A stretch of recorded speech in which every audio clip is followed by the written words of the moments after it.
রূপকথার এক গ্রামের নদীর ধারে একটা ঘর ছিল, যার নাম ছিল 1000 আয়নার ঘর। সেই গ্রামে সুন্দর হাসি মাখা মুখের একটা ছোট্ট মেয়ে ছিল। মেয়েটি একদিন তার বাবা মার মুখে শুনতে পায় তাদের গ্রামের আয়না ঘরের কথা। এর আগে মেয়েটি কোনো দিন ঘর থেকে বের হয়নি, সে প্রকৃতি দেখেনি কোনো বাস্তবতা। তো সে একদিন চিন্তা করলো সে ওই আয়না ঘর দেখতে যাবে, কিন্তু একা একা যেতে সাহস না হওয়ায় সে তার সমবয়সী আরেকটি মেয়েকে সাথে নিয়ে গেল। আয়নার ঘরের সামনে হাজির হয়ে প্রথম মেয়েটি ভাবল যে আগে সে ওই ঘরে ঢুকবে, আর সব কিছু দেখে এসে বাইরে এলে তবেই ওই দ্বিতীয় মেয়েটি ঢুকবে। কথা মতো প্রথম মেয়েটি ওই ঘরের ভেতর ঢুকল। ঘরে ঢোকার সাথে সাথে আশ্চর্য সব রঙিন কারুকাজ দেখে মেয়েটির মুখ আনন্দে ভরে উঠল। সে আস্তে আস্তে এগোতে এগোতে সেই 1000 আয়নার ঘরে প্রবেশ করল। ঘরে ঢুকেই তার চোখ তো ছানা বড়া। মেয়েটি দেখল সেখানে ঠিক তারই মতো দেখতে আরও 1000 মেয়ে হাস্যোজ্জ্বল মুখে তার দিকে তাকিয়ে রয়েছে। সে যা করছে বাকিরাও ঠিক তাই করছে।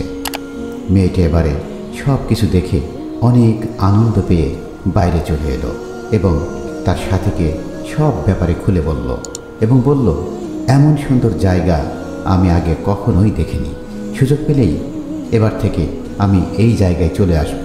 সব কথা শুনে এবারে দ্বিতীয় মেয়েটি কিছুটা ভয় ভয় মন নিয়ে ঘরের ভেতর ঢুকল। ঘুরতে ঘুরতে আতঙ্কিত মনে সেও এবারে সেই 1000 আয়নার ঘরে প্রবেশ করল।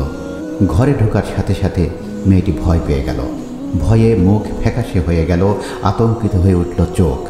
সে খেয়াল করল ঠিক তারই মতো দেখতে আরও 1000 মেয়ে আতঙ্কিত আর ভয়ার্ত চোখ দিয়ে তার দিকে তাকিয়ে আছে।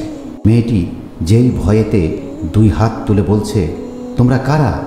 সাথে সাথে বাকি 1000 মেয়েও 2 হাত তুলে ওরই দিকে নজর দিচ্ছে। এবারে মেয়েটি প্রচণ্ড ভয় পেয়ে ঘর থেকে দৌড়ে বেরিয়ে এলো এবং প্রথম মেয়েটিকে বলল, শিগগির বাড়ি চলো, এটা খুব বাজে জায়গা, আমি আর কোনো দিনও এই জায়গায় আসবো না। প্রিয় দর্শক, আমাদের জীবনটাও একটা আয়না স্বরূপ। আপনি যেভাবে জীবনকে দেখবেন সেও ঠিক সেভাবেই আপনার কাছে ধরা দিবে। যারা সাহসিকতা, ভালোবাসা, উৎসাহ, জয় করার অদম্য ইচ্ছা নিয়ে সামনে এগিয়ে যায়, জীবন তাদের কাছে অনেক সহজ এবং আনন্দময় হয়ে ধরা দেয়। কিন্তু যারা হতাশা, ভয়, মানসিক অবসাদ নিয়ে সামনে এগোতে চায়, তাদের চোখে সাফল্য যেন মরীচিকা, জীবন হয়ে ওঠে ক্লান্তিকর, বিষণ্ণময়। বাস্তবতাকে আপনি যেভাবে দেখবেন আপনার সামনে তা সেভাবেই ধরা দিবে।